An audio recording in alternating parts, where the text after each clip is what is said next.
Anaya December bosom da toso domiensa fempemienu ane aduonu miensa so nie arasma mama nyina mo ha Sompa TV so ani aba no we duawia pamchaba kase boy a bobo no fefedium ha no yade nyina ta ababa so mo na nsam yi abetware ho na fa www.sompaonline.com aba frontenten fidie no so ano che no Sompa 93.1 Kumase Sompa so nwane nkranza won nyina ta abefa won mo de anansa mo do de bano ne edima kweti no bi eni mampanya na dan kwa akufado de ato dwa mental health issues ya sebra kwaso wa magana mo me charge mo hawo no afrodi apomdi si achiba no ye de beka ho bi wa mampanya abedi a kire Dr. Laj Mahmoud Bawomia Franka tufo ema osurukokro kwa manyokuo no wokopiem ewo boko ahimfie boko na aba ensambai enoda na di ewo ahimfie ho ansamtwofo hia mudie bi kwaso ne de dua ya won kramantamu ne nyina da for right to information law no na ya gia tumo no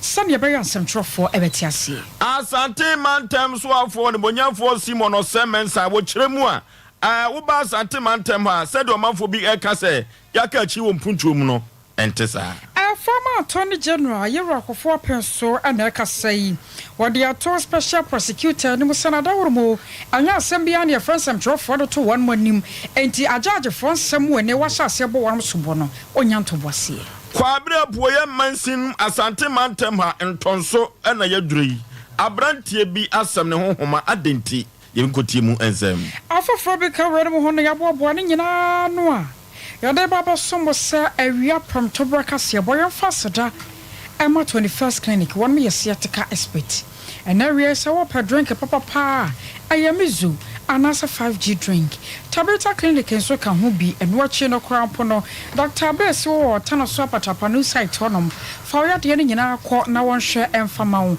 so wasaba clinic yeso so yata won mochi bi enwachi ne cloud internet won so aka ho aneso na afen so kra Sompa chade yakoso abom kayo sabre na wiedu enti fa ode na bra through herbal center wom na de through capsules koko masete dro no enso ade abadwama so asonfo mienu ene wuko ya trasia ya ba kan nsem yi akua na afi kwakuda eyeme akosia ajewa kwode boaten mene o say yaw aboaje oforiso ensemnini Ghana mampanyi nadan kwakufa do de akoto dwa ewo Ghana College of Physicians and Surgeons Maiden Awards night ya enrenumre na ekoso no ase enam so amwachose aban no gusuada ya warasa apomdi mu nsam obehwe so obebo no bode sane be ya wo man na fa na babi biata apomdi hu nsam betumi aduru hobi enam so nti ade ba ko a enei wada adwene ho pa ne se ye nuanom adokotafo se ko ba se wo mu wie sukuu no a mekire wo medical school no ade France specialization won betumi aye bia ma no wayeje eno no yasa senka journalist mu nsensam yi sam ye nsam twere ni makwakwo hia nsam twere dwuma de na so no specialize se news na mekan anase mpo bia reporting ko a eho de na koba no sa no a meyi ade ewo ho sa bi na mampanyi na do pesa dokotafo aye na wochire mo se we no ekoba no sa no a ebeboa o man no ama ya pom de adwumako no atumi asipiness ta wochena bi se wobede ne yade ba yaresabia dokotani no anya rekura no obi abenya honim de mapa wobotumi ade aboa ama no wayeji na wadadwene ho anu se mental health issue efa na dwene mu hawo no ha Ghana fo pa enti firi nyame ya atomo afempemienu ane aduonu 2024 ade kro no wo mo de adwene mu hawo mu nsansam eba beka pomdi se chiba ana chayese no ho sane ye ya Ghana de shepi no wa ya sabio wo mo ye nya adwene mu hawo ne ade no apomdi se chiba no ebetumi aboa wo no. Furthermore, the chronic complaints of non-payments of claims have given way to a new improved regular payments regime to health facilities, with arrears now standing at just 2 months. Next year, mental health care will be added to the benefits package on the National Health Insurance Scheme. We recognize, however, the key to achieving the target of universal health coverage is the availability of specialists to serve in all hospitals in the country. In Ghana, as pertains to many other countries like ours, we make use of the many general duty medical officers in the delivery of health services.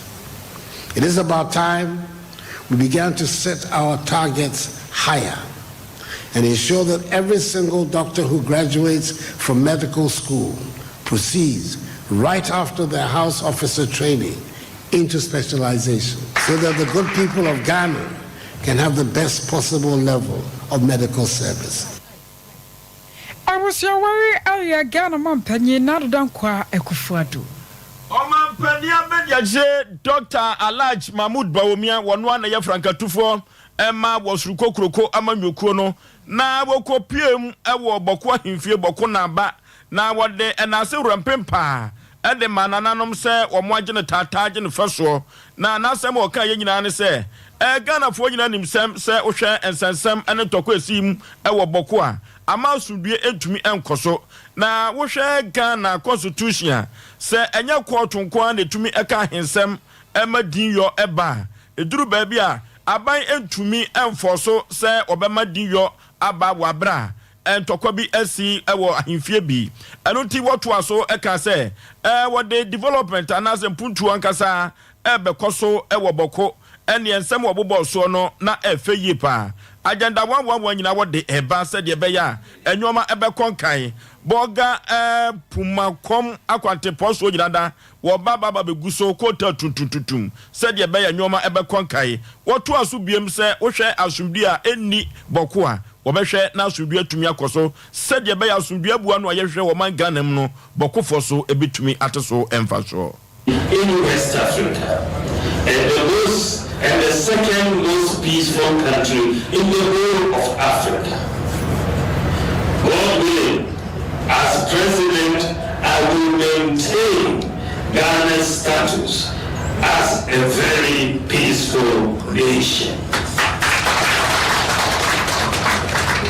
Your Majesty, as a son of the North, I am very pained by the conflict we have in Boko between Kusasis and Mamprosis.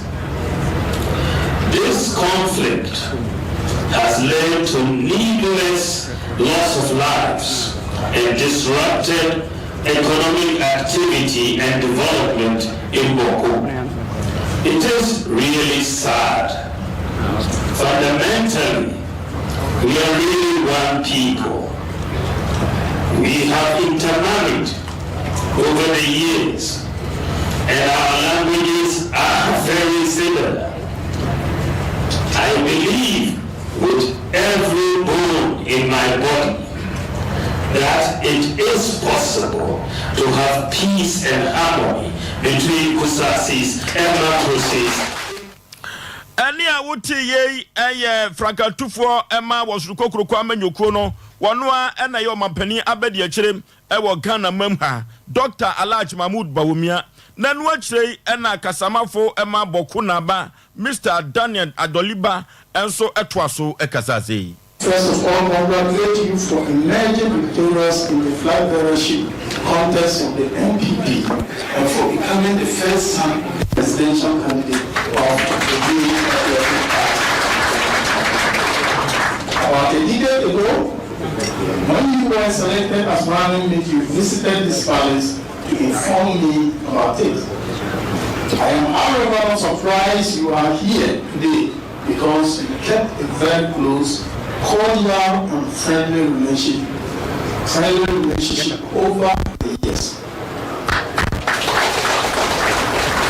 I want to also thank you for this particular visit, which is one of many since you assumed the high office of the Vice President of the Republic in 2017. Kasamafo Emma Boku Naba Mr. Daniel Adoliba ne ena yikutie no. Ansanchofo hyemude bi ekoso awon kramantamu.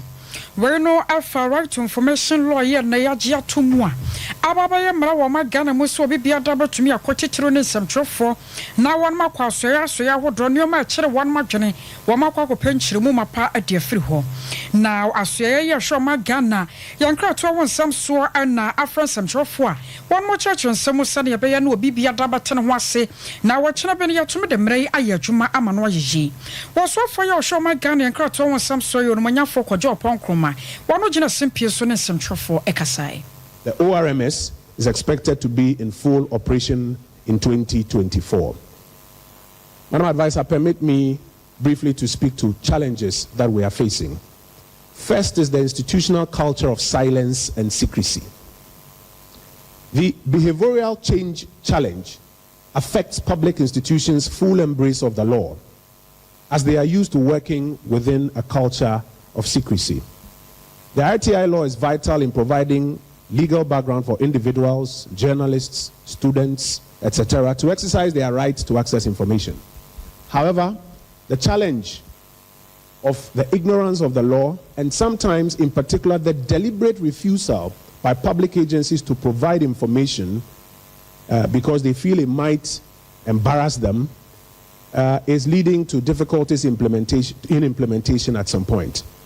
And it's because in many places people still want to treat information on a need-to-know basis. We would like to serve notice, and notice is hereby served, that under Act 989 and in accordance with Article 21(1)(f), information is no longer a matter that people must get access to on a need-to-know basis. It is a right, and a procedure has been provided. Make it available. Another. So for your show, my Ghana and Krato oneself, so when you for Joe upon Kroma. Omanfo dodo noa na wodwani kyerem awa asante mantem ha.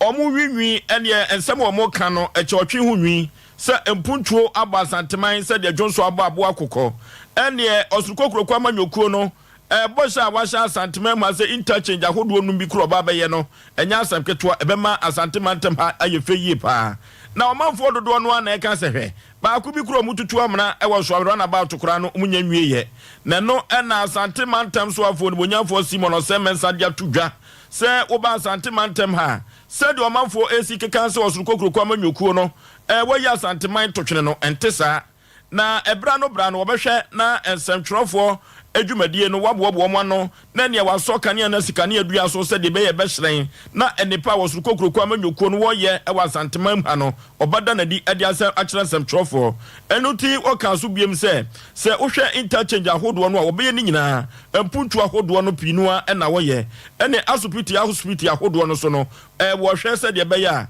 empane akande bia ebetumi amanso piti na koso no odi ebekwa kogumu ne nyina oda na di ewo nsem do a oda na di echen nsem trofo no orumanyafo simono sem nsem odi to nsem trofo anim ebeni apomdi eyuma odo a na ewo ho koso na ye jai aban ye ba ye betoye ena yewo de ye be hyaase fofo ahodo na ye betoye na eye Konongo Hospital.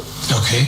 No nyamiadom yaye yewi ama omapeni abibi ama sisi omujia yarfo hayarfo ewo na yewo Sevilla Regional Hospital na nkasa yewi install equipment nyina yewi install equipment nyina challenge nya ye ni se ebra omubi no a wo test equipment no mo se transformer na ho de no intimi empower equipment no because only a 250 bed hospital so they can be 60 it be a 40 it be a 120 and to know equipment no doors no was go through procurement process no ECG4 a substation the substation ewo Sevilla Hospital a very dedicated to the hospital on no any access route no members a delay commission me yami adomo sa substation no enche contractor no e be 20 kVA ECG substation na the end is ya machine a boom 20 no machine ni 10 na de wo ni nimdie wo mo futu am de to ye kire na futu mtu ye me so me wo mo ya gbe and say see the 20 no boom na assembly back no it means a hospital no run e kopin bra ye be sign ICC ewi into on ka fe mfa de boom eduba ahodo bi na enye baako ema hospital no ne mfa baako supply the surrounding community enti nyame fan ba e kobase the any supply hospital no nya problem na ya switch hospital no de no near the community the community de na ma hospital Ania ye kotie ye eye asante mantem soafo ne bonyamfo Simono Semensa na wadansem wo nyina adi wa bra o mahene yadubu ache etenase na o ma wiase nyina ache Ghana man panyin na dan kwa kufa do betena akonya so no power special prosecutor akonya to hosa ne yabaya wamo mo de bone e wo ma Ghana mo chichiro ne katahye ne proye no eto betumi atwa asase ne yero matena medu ne betena so na so wantumi ewi akire na yero kisia jaben wono so ba ye bo hye bose wono de eyere so pa so wa abrante wo betumi aye pa na ne wa hwasa ne nkrante no ebetwa fa benkumatwa fa nifa ana ye hunu de koba ye ayero kisia jaben na no ada friends am tro de to won manim sane cases ahodo bia wode akokoko to nyina no asa agagefo no wo munnim wa no asam ne ba se ye ka bia ma ne ye nka bi ma no ne abo ato agu ane ade a eno na aka wo bia ma former attorney general ayero akofo penso oro ani ayikwe otu ade ato dwase special prosecutor dro mebe ya won to ne bo agagefo no aya na se wo pese wo kan sam no atwe akra me ehunu se adwuma no wo ye so agagefo tietia na so ne ade no wo se nya sanete edrum ma bia won sem bo no ma ye kan kokoam anya asem bia ne ye de pie ma asem trofo asoti bi na ye kwa ma no so na ye ne panyipa ya wabene eba no mramu nsansam sayia doctor lawyer kwakwa nane jinde akwakodi nkoma wo ye senior law lecturer e wo gempa a lawyer mo ha o yo ba me yuzo na pomo ya de oh ya ho ye nyankopon ni mo bai bo ya ho ye ba asedan Kenya me we yewra December mu de na afihia panso afin ko beti afisi se be na bibia to yi amen aminim se wo ye mranim ni de special prosecutor nansan sam fiti asase ba pem nei awode wani ni waso adoto format tietie bia ye hwere no ye baka na se adwuma no ana bia boro no so wontumi nye ana ansa bia kuram wa kire no ana ma nei wode bobodum ni adan ana yo mi ya mami na was na mi chewa chefo yenka hu se Ghana your system na your operator your friend adversarial ni se umienu na manya masemo ena judge ndi on the otihose a referee ena mu dia bepie mani nti nipa no awoboko adu no in terms of criminal prosecution we have two elements.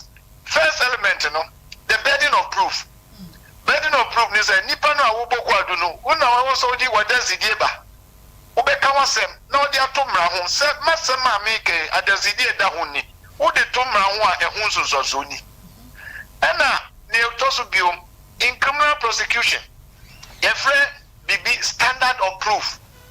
Standard of proof ni say e wo so di adansi a ebe ma judge no obebu aten a na dwenimu enye no kasene na bia emma no nye any doubt say asema awoka no nye sa na tie enti wo de wasem court na se court no judge no na wa hwe wasem na awoka no adazidi e wo ho e de to mra no ho na se want man convince judge no a kire say the evidential burden no want me improve if you are not able to meet the burden of proof, standard of proof, judge on Kawasemo Mao. The special prosecutor. I know say he's a very outstanding criminal lawyer. And as I say, the director of prosecution, office of the special prosecutor, or my colleague, Ewo Gimpa, Dr. Tufuo, they are very good lawyers. But who they was some court, who they also Kawasemo.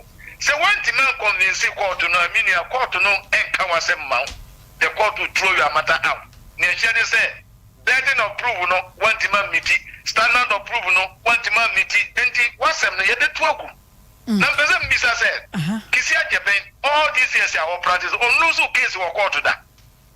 Them our private practice no on lose case court to that. The meaning of court na so lose dia. E also call actually now we just be a facts I made by no and so any evidence na me de tare ya so ani but be identify no kra charges am de boy no kra e bia charges no enye tight enough and I said enyina so no so and I say hodin bia ni enti no wo court na se court an kan wase mama wa you go back to the drawing board now what you be a Stinton no no na ko wani but papa wo mu no say wo court odi for odi bimo emra no edi cheche mu bi beta it will establish on president yo and now lawyer you when he says so asasi ayahwa asase ne yero matena medu ne betena so and so went to me and wakoye and then you rakisia jabe one so aba no so ba ya asa ne nsɛm a wɔkeka no ɛyɛ kwakwa sɛ obi ya ba bia no a wɔwɔ charge bi bɔ baabi we no yɛmfa ne sɛ ana yɛnka ne sɛ ɛyɛ adwuma no ana sɛ bi adansie na wɔn mu ni ana adwuma no na ɛden a ama ɛnneɔma yɛ akyekyera fofo wɔ wɔn ana no dabi adwuma no yɛ den Majami the why attorney general for so many years. Okay. He's a very outstanding lawyer, especially in criminal prosecution. And the argument they won him. But when Majima says, a particular case I would econo. 1 year case in a year, one gather of facts, 1 year evidence, I'm fan Tumrano, they also the Tumwa. The facts that we need, you cannot make a mistake as a lawyer. And you corner say, court no anka sama mawa. There's another alternative. Ya can be NCO. Say kisia jabe o bidi say ne judge the court no aka no until say you should go on an appeal. Na amafo bi so and the press conferences they there. Yeah, asem no yen kan no radio so. Okay. Asem no yen no court. And na lawyer ya ho. Awamafo bi no so ka say asie rokisia jabe woni ajage fo ni mu gidie. Enti na bibia no opesa samtwerofo hunu mu bie no enti won resign na nko pane ba bi ntina wona safo no ba ya adwen ana obetu ne fo kwan bi so oh well me say the whole Africa our judiciary one of the best enti we call international court be Ghana for judge for edida no bebre okay enti me mom de minti say wakanesa say san opete ochire dia then is unfortunate man me say judiciary no asema e dia ma won say they have to be independent and you can say omutie instructions obi kire won say wo koye we na say anase koye we the judiciary is an independent body na the man no so important independence no hu ban enti obi adwen ye ne say judge no enka na say mama no well ono ni opinion no but me mo me say judiciary no is very independent and very efficient you enti woman ka wa say mama me say almost your mistakes as a judiciary, but any idea measure that I have mistake, you know. So my mistake no as a lawyer, what you do is you go on an appeal. Okay. A lawyer may know a senior some official pabby more in Yami show. You official you. I was Doctor Lawyer Kwakwana ne Jinde. One of your senior law lecturer Wagimpa and your test Yerakisi Ajaben and Sasamono. What do you futu kakra A2J? Sir, Wuba, my gun and mua. Oma for enemy by Agnes say Galansen says some no say yan so. Nina say a quite bread 20 and sure yada. Galam say for any channel for our money as a mimina di or more as seno. Amara Hosam appear quite bread tumpa.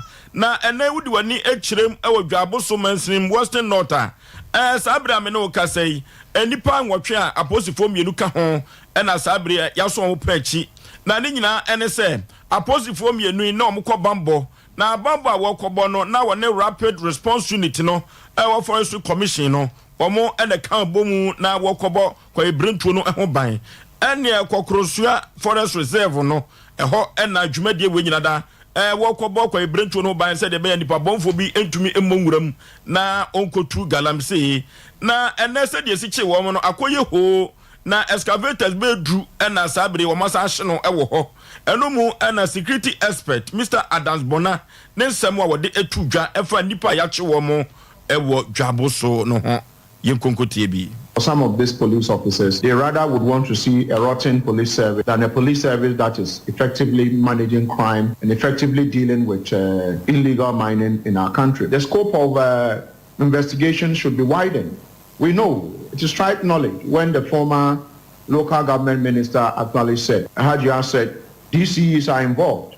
They should broaden it. Regional ministers are involved. It should be broadened because then our forest cover is getting destroyed.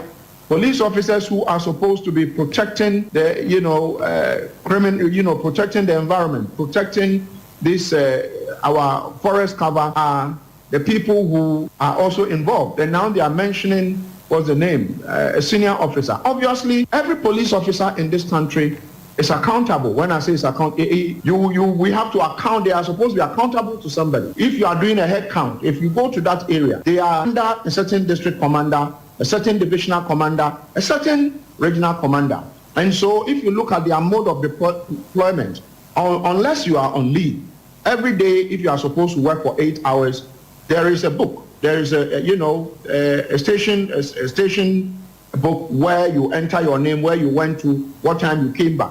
And so they should broaden the scope. And for these officers, it's a shame. And I do know that the IGP has been very swift when it comes to dealing with some of his own. And these people should be punished severely. They should face the law court together with all the people involved. And it should just not be limited to, what's the name, just the police officers. I am telling you that there is no way these things can take place without the involvement of, the district security council.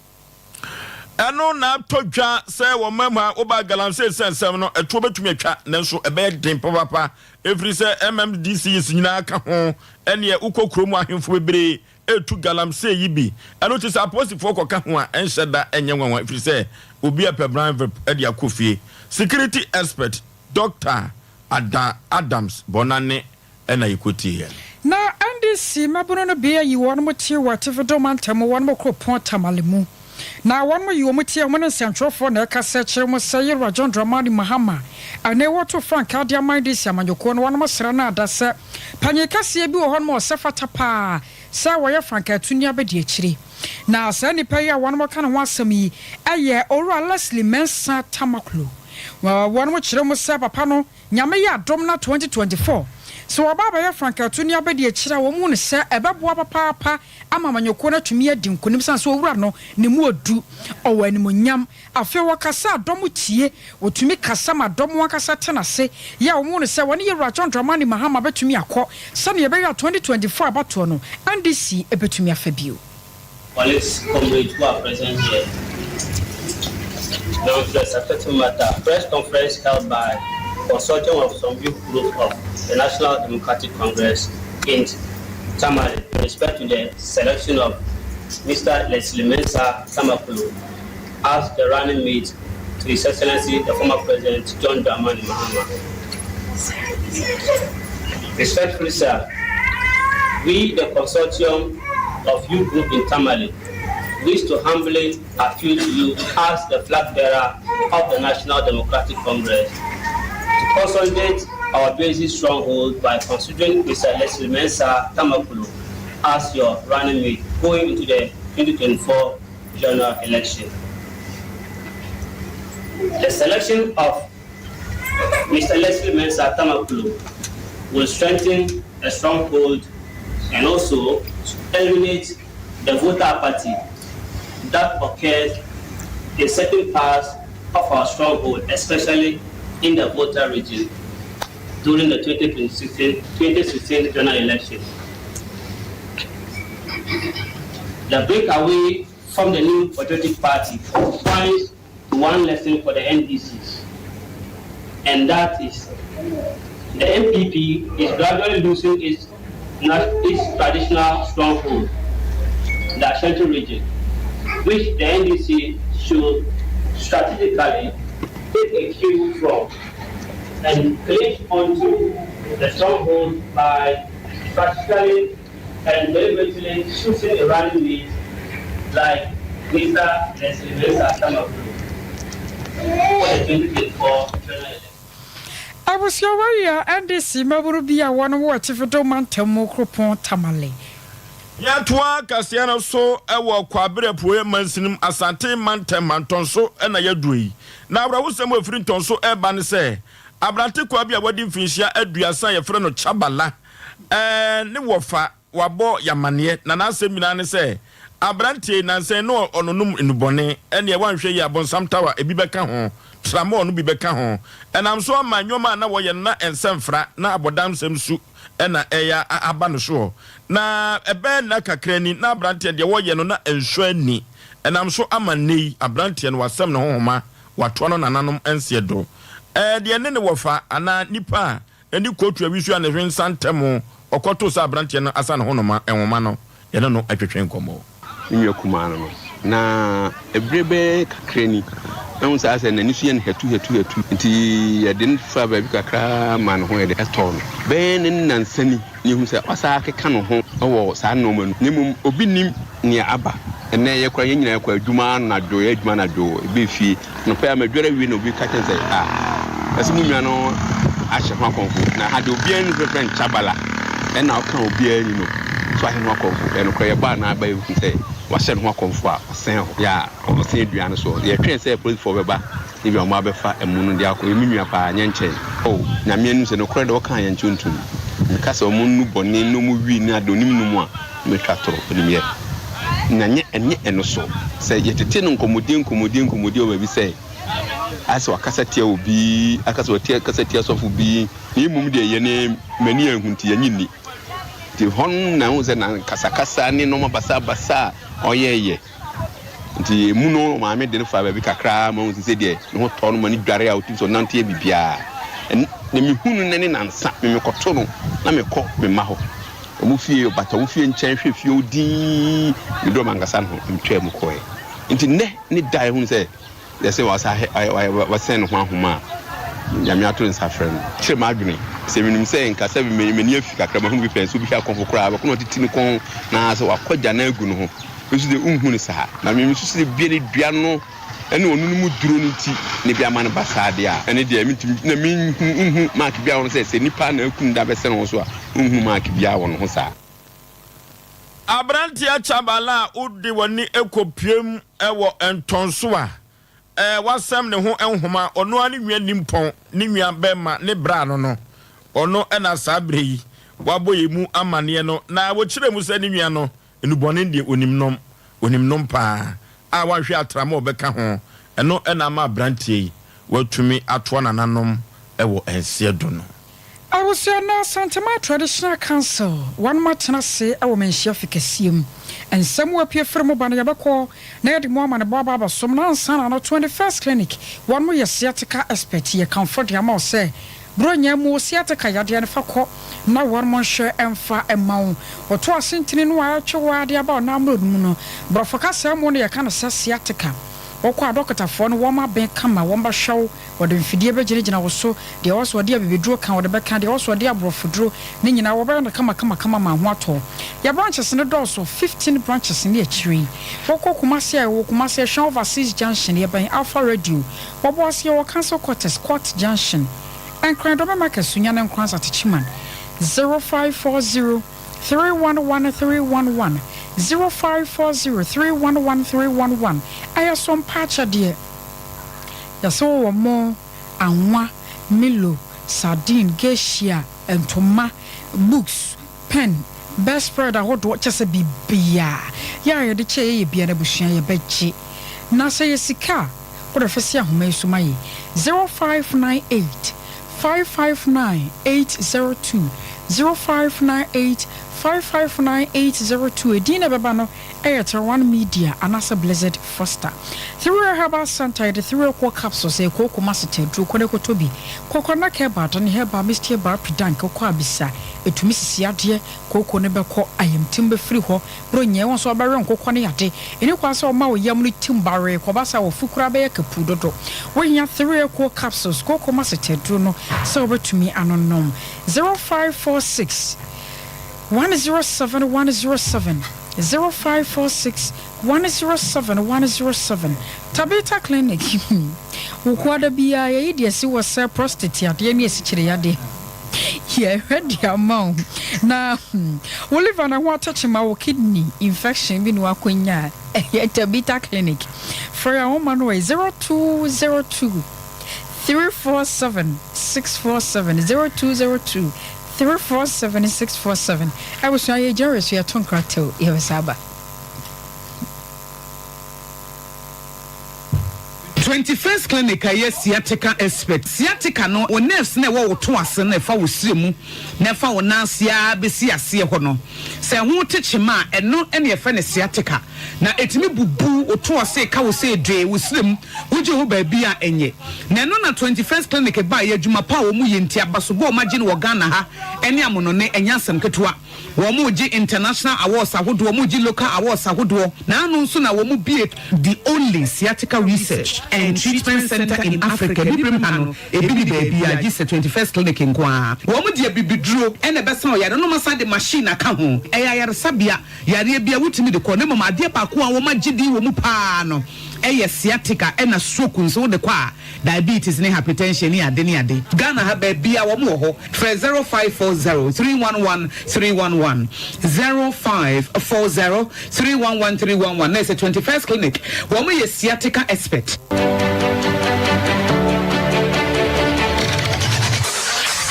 Introducing Mixer 5G Sparkling Drink, a whole new refreshment in a can. Mixer 5G is a tasty non-alcoholic drink. It is a perfect companion for all your events, including parties, weddings, and funerals. It is made with green tea, ginseng, guarana, grapes, and grapefruit.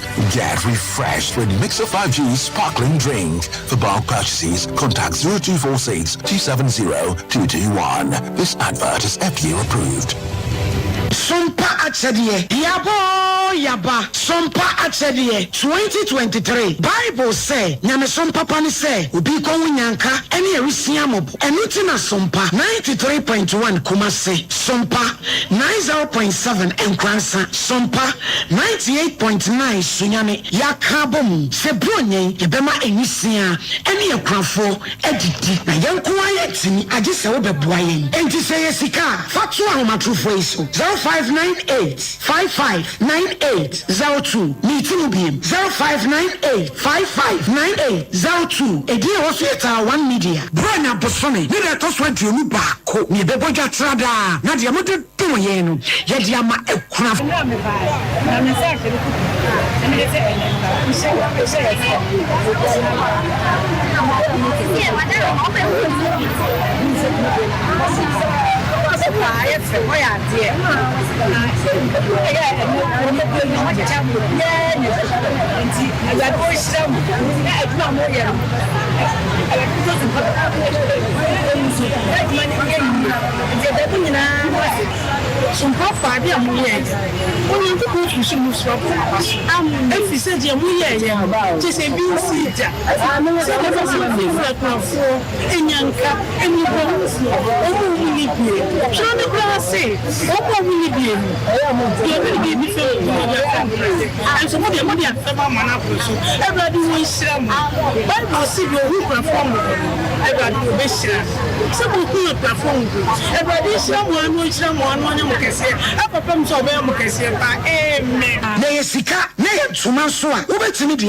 Sompa Achadie 2023 Ebusuafo Yamfa ye hunhyem na proposi prepa obodu ponkomu yenyankopon obeyiye wiye Sompa Achadie 2023 ekunafo ene enyankane so wo petiti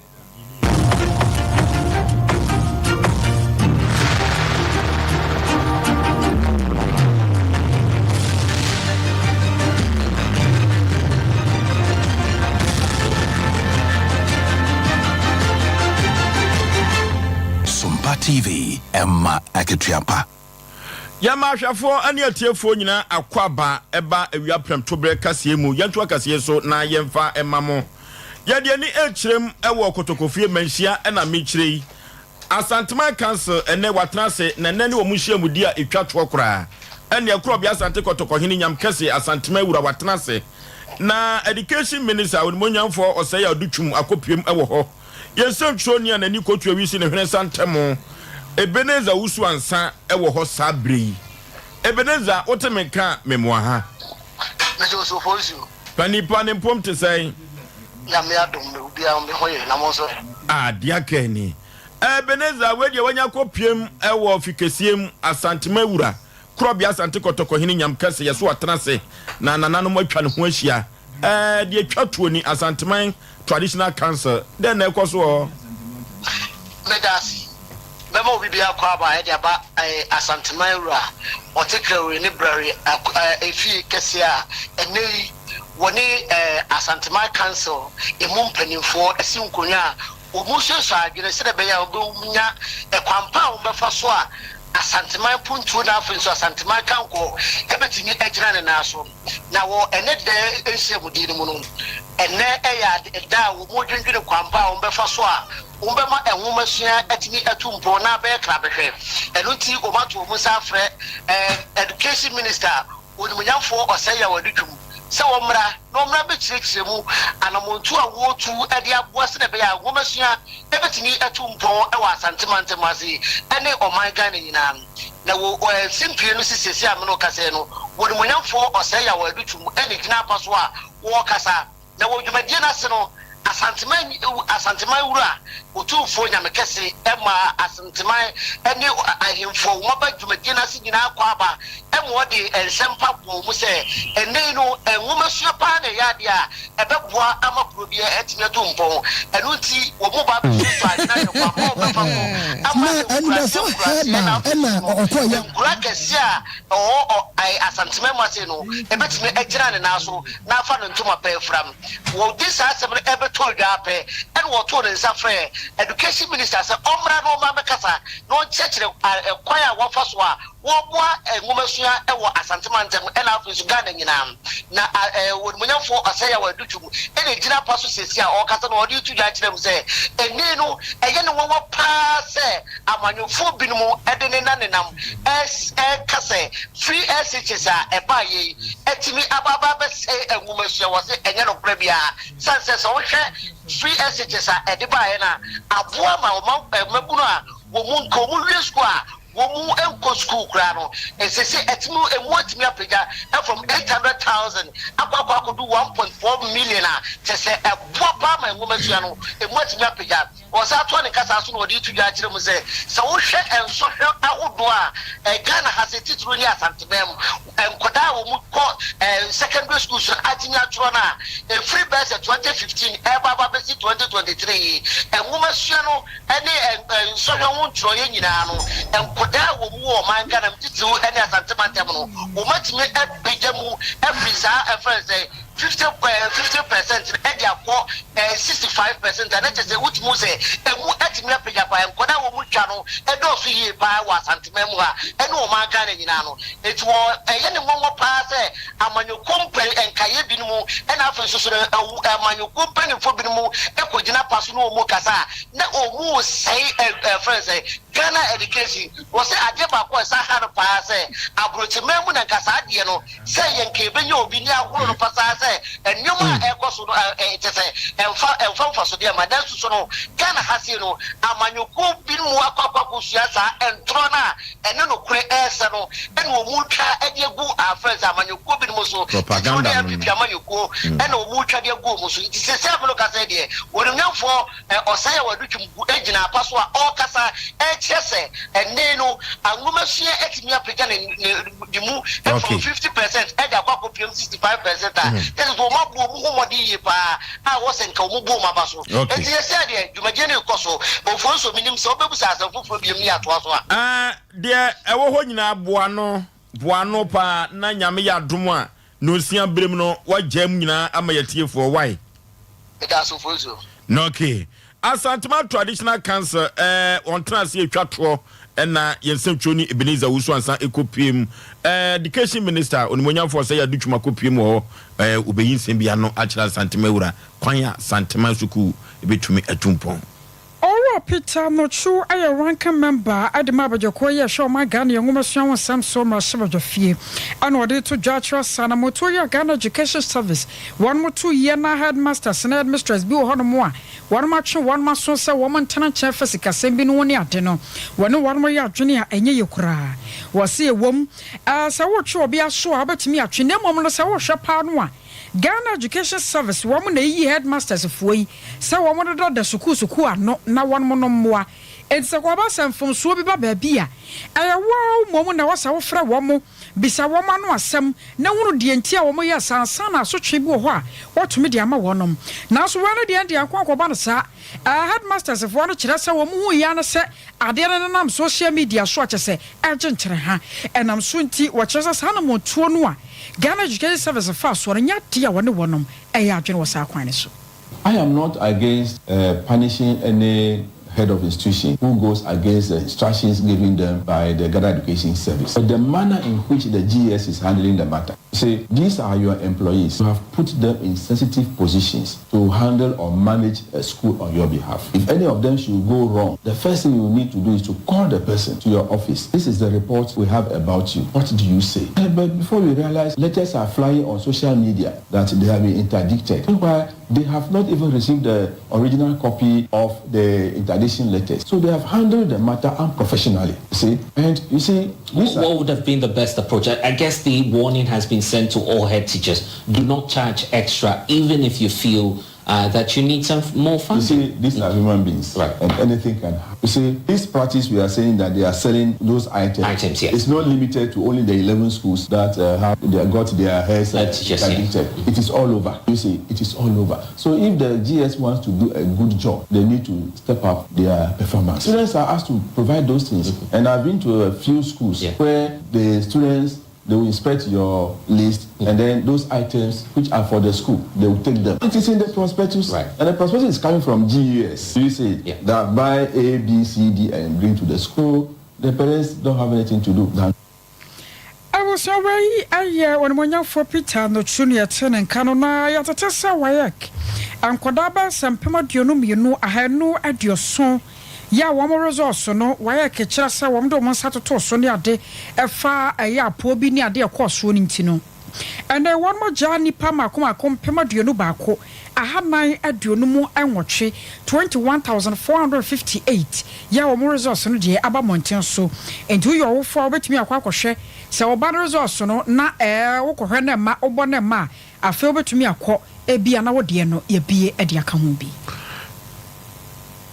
Yatwa kasiano so na yemfama mo yediani eko akwa kopiem ewo akontombra sehwi na ndisi amanyokuofo ewo ho womonia brepapa se krodom ni nyina ne se abano de nyina suesu adwene ne akoto ne yayi nipa baako ne ato abande amano se de beya obedi kuo no animu na ukopiem ewo sehwi akontombra sabre ye wronka wa afomabati ni nyina ne se Herod Kobina animu ni Isa Sabre ya disqualify womo eno makofa pious nkoa ena sabre ya so onko ono posuo womo si womo mpene enne ochena so eka ho sanya sa pa de a aba no womo nto no mato mama hama so omra medi nkunim eno tino adaworo mampanifo omra wonsra bam anya sa pa de a endisi amanyokuo no anhwe ya ehode no ombetumi agu no Abatoni here. Yes. Honorable Aaron. JM. Yes, Ramo. Ye hear bato. Aba anyasa. Honorable JM. Yani asedu katia wini vote wa. Yes, sir. So ma kwan amayan to aba. Ye mana to NDC penimfo. Eni jo drama ni mama say. So ma ya gene sa. Enya de beto aba amommo 2024. Wo mu yiye. Eba am wo mu biem so obi am befa aba obi am befa forms obi afa edu akire no o mu asa ache so say nipa mienu nka ho na ba ko na ekọ eno de enye se akire obi o ye de esi wo mu biem ne yanto aba so o mu amie ma biem me yanto aba ne de a ne nka so o mu nka ye nhye ho se ba ko fo ne enko de a mama na nkasa no ye se yanto aba ma no mama yanto ma no Mpayifo di omo ya no ya ni nso ya ni nje ho kitikiti sei nti na ya ni abire ya gina me kasa no me kasa yi hwe me ho woso a woso yes mpayifo mi ya sa no ya peso ya to omo so aba ya amomma ya to omo ndisi amanyokuo no sehwi akontombra wo mani abre papa omo akiremu a abano anhwe yi omo nto efrise nipa eso omo yi no na omutumi eto abade ma no omo antimi akoyi sa nipa no enti omo ye kire mabono bia wonom so wokronom kyerase tazas no wo so microphone no so na kasai wo mo de fa wonom assembly member wonom nyamfo Elvis Nyantachi dodo no abon mo ne say yes madam sana dawro mo wonhwe na tazas wo mo breje no a ene nyina da bubuo no won hwese wo betumi asiesie de ama wonom wose yaka ya nche na assembly members wo ba bato aba enti wonom nyamfo wo ampusu no ho a wo so be kyere ne pa selogo hoi eyeje aba amare boni ba wa bedu ekopie ho ne ade hye bi no twetwe nkomo no ansam sei enu kan de how pi abrɛ ne yɛtima ntɛm cause nkura pi twam ko school so ɛna mo na so betwam ko didwa ɔsa say yɛ kɔde side ɛna ha yɛ Swami area ti kɔde ne Swami for yɛ nyina we kɔ ha na we aba it's a bridge ni ha say no ha yɛ pa nti tamana bridge no wɔ kra na yɛ nam so no so bebu gu yɛ nyina yɛ ne ona butu ho na mo sa da bia fro na bo na bo na bridge mu twitwa bra mu twitwa ti yɛ me anam di agire mu ka say ona bo bridge say yɛ tutu afiri wa yɛ ne yɛ te ho no amanfo be say akwa bra yɛ hu hwe ba so yɛ ne ba be say today yɛ twitwa na konde for to mu ba ya na ono no gina ha say ne no na kyira afo so boys ni bi so nti aje sa de na be ene say bridge say no asikwan no to na yiri bubu say dabu so no say so ntimi nkontem ti na so kra nyini mewura yɛ dem kra but na say bridge ne yɛ nti so yiri bewura entam we fia ho anyina da yɛ kwa be te so wura mu nyina so nti say yɛ o ma so be yiri mfa yɛ obi ka kyerɛ assembly ni pa because tama na onabo maso a wɔ yɛ MC sesi yɛ ka say na o mo yɛ pa yɛ beto aba oba ha ma yɛ de bridge na ka ho bridge no wasam kyerɛ no ni so mu tie kyerɛ nti enim say onim say yɛ wɔ sa amane no wɔ ha but e bia ni wura fi nti mi so me fa sa akonya we so aka ni say ebra no okopɛ Anoche no one for Elvis Nyantachi, yes, madam. One assembly member, our Konom Chassi electoral area. One was a son about Bedu Ekasai. Belgian no correct. Maton, Nana say, in Sulu Buseno. It's a minimum as no Wasiano. The Beshay, and ye Diana after the Gunchen. You have a condemn for Befa. It's a member. Kofi Boachaman here, Boachansa, president member. And I'm a boy MC, a man here. Some breaking I say, for me never heard. Yeah, budget. Echo. And the man is a sanitary.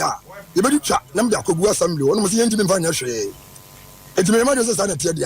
Meton, I'm a condemn because the big woman from Bako, you know, and your tom was also. The unpermanent boys in your cabo. And your far away than or Smazi, what yes. It's turning out in 1,000 Ghana cities. No crab, 1,000 Ghana cities. And a ma, boys now, boy, me chat in a boy, and a car 800. Mrs. 800, no crane, I'm watching, I can bet you 200. It is currently 1,000 yen, you do 400. Yeah, I can say Senator, our brother, I can left it, and I want to walk. I don't want to have assembly, almost say.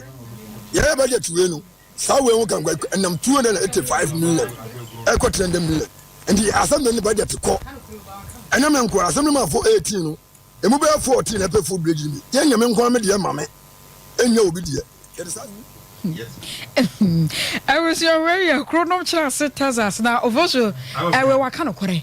Yes, madam wakano kore. As a Sikano was so much and 1,000. And Ranton on Buano. Aye. And 200 and also a D200. And Okaran Hotchen and would D and also D200. This is Karomadi 400. It a cassis and Tombasaji wakano kore. Oh yes. And Tia Basso would your opinion. Aha. So what Pema can need you know in the Quaswa. Yes, madam. I was a girl, so you're not Quabrana Coca Dinko. When I say about 1 year for a poem, Sir Catchy be one Wakasana Mammy in Ponyan chain. Wakum Mamma to 2 from the Nassau. And I told some Mamma and Uncle say, I put it 4 year worth just say Aquaco 2. Quabe my boy, I'm wise, I say, I was to say. Miniaba, some teacher when you're say, and rat day. And I could be a quemo, a mamma, I say, pathologist, and I impose CID, and environmental officer, one new job in North. Omokopimu, our Chichire, and Obenya, Mekumo, food the animal. A mamma, I said, there be a branded Kaya Cocha police force, Osi in a mamma, or what you could 2 Amarano, Amano, Clay, your tree, so Yahusampa, you see independence and be a hormone, and independence and Cassaye, and Ponema Hodwa, a police for a big year, I don't know. Or what you between at a bundle Casamuda copium, our moga, and when you for a issue.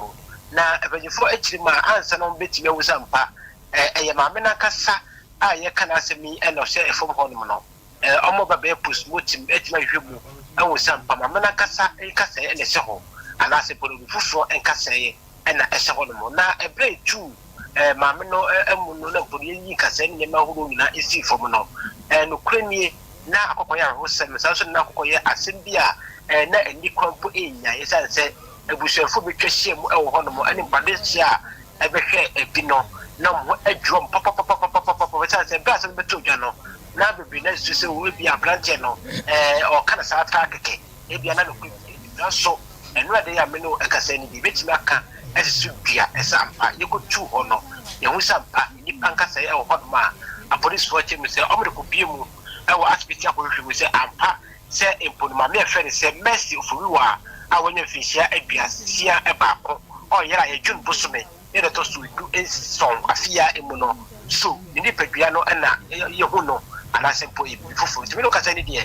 yɛwɔ atwɛyɛ mu ɛhwɛ ne apolisifoɔ bɛba abɔnten ɛtumi da bɛbɛto edwa yo yɛda sɛ ɛne ɔma ne yɛbɔ abusua ma ne bɔ ne kwabena nyako ne yɛtɛre nka mbizo ɛne 5G drink ɛyɛ no deɛ paa yɛ a wonya bi Christmas yi a ɛbɛtumi aboa hoɔden wom wei guana wom grapes wom ginseng green tea grapefruit na nyina hyɛ ma sɛ twom te boa ne padua 0246270221 0246270221 cloud internet yɛ kanfo de amo bibia sɛ kono war mo nyamo djuma fama mo CCTV camera si bi o ma be install bi web hosting digital security locks ni nyina ye top high ya na love fm din hwani mu 0202 699110 0202699110 so what's clinic ni stroke ya de na ya de nka fibroid ana sempo be ma wadwodwo low sperm count ana premature ejaculation ni nyina no so what's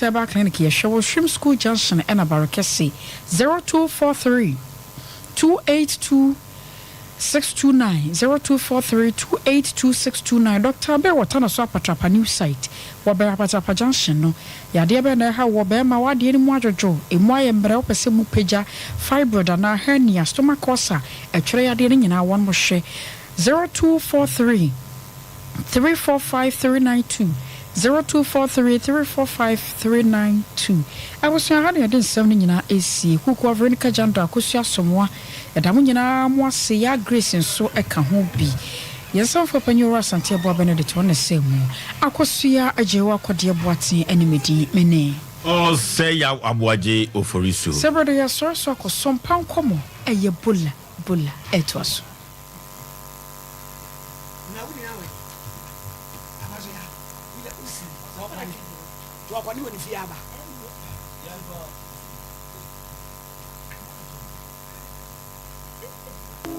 wa hodi yare bia woni free timanu madro abra woni yare no kofa bae we eye 21st clinic yenyina so a ye de sa yare wo 21st clinic no yare a amanfo tituni abrochirefo enim se yesa pa no ene yare e friend se sciatica se ye kase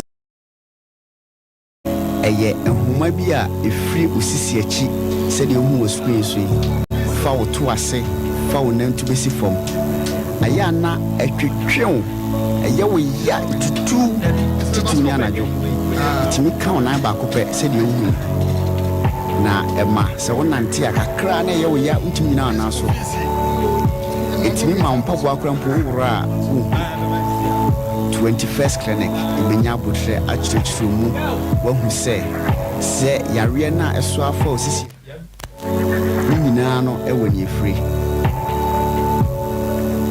ye lab emoje mu ahwemu bia ubehia no ye de mawo esanso etwa scan se opesu hu se de enyoma sitie ewo yefuru mu pesu hu se akora ne da ye onaye kidney liver obrebo pancreas yem nyoma nyina no twa ho mfoni ne yehu ade property a haw na ye wia ye de abibiduru a ekwa anim ye ye hwehwemu customizing highly efficacious medications and ye de ema wo